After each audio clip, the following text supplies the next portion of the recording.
जब आप अपने आसपास देखेंगे तो पाएंगे कि कुछ पदार्थ ठोस व कठोर हैं, जैसे कि कार, जबकि कुछ पदार्थ जैसे जल बह सकता है और उनकी कोई आकृति नहीं होती।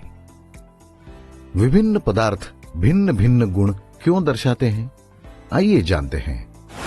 पिछले टॉपिक में हमने कई पदार्थ एवं उनके गुणों के बारे में अध्ययन किया है, जैसे किताबें, पेंसिल, स्कूल ड्रेस, पानी की बोतल, गुब्बारे आदि, जो स्थान घेरते हैं और जिनका द्रव्यमान है, पदार्थ कहलाते हैं।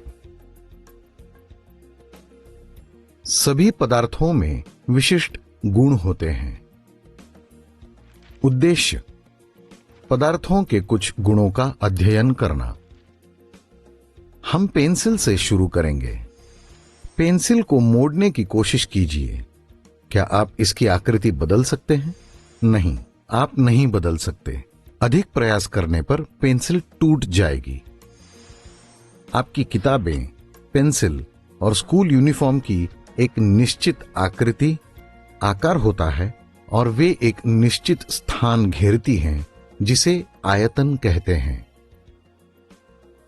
अब जल की बोतल के एक उदाहरण से समझने की कोशिश करते हैं। यदि आप बोतल से जल को गिलास में डालेंगे तो यह गिलास की आकृति ले लेगा। हालांकि जल की मात्रा समान बनी रहती है।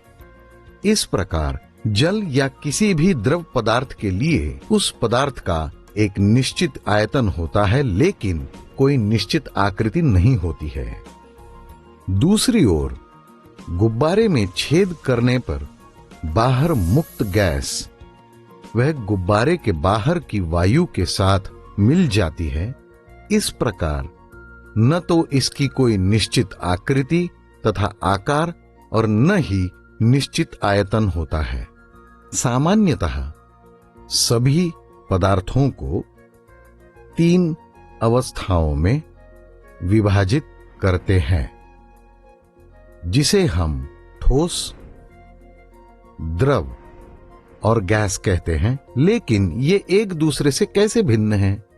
इस प्रश्न का उत्तर जानने के लिए पेंसिल, गिलास में जल और गुब्बारे में वायु को अधिक निकट से देखेंगे। हम देखते हैं सभी कण छोटे छोटे गुच्छों से बनते हैं, जिन्हें अणु कहते हैं, जो विभिन्न प्रारूपों में व्यवस्थित होते हैं। हम इनमें से प्रत्येक प्रारूपों का अध्ययन करेंगे। बाद के टॉपिक में आणविक स्तर पर पदार्थों को 3 अवस्थाओं में विभेदित करेंगे। सारांश: हमने अब तक पढ़ा है पदार्थ की 3 अवस्थाएं होती हैं। ठोस, जिनकी निश्चित आकृति, आकार और आयतन होता है। द्रव, जिनका निश्चित आयतन होता है लेकिन निश्चित आकृति नहीं होती। और गैस, जिनकी न तो कोई निश्चित आकृति और न ही निश्चित आयतन होता है। यह स्पष्ट होना चाहिए कि पदार्थ की विभिन्न अवस्थाएं उनकी प्रेक्षणीय विशेषताओं में कैसे भिन्न होती हैं, लेकिन ठोसों की दृढ़ आकृति और निश्चित आयतन क्यों होता है, इस बारे में ज्यादा जानने के लिए हमारे अगली वीडियो को जरूर देखिए।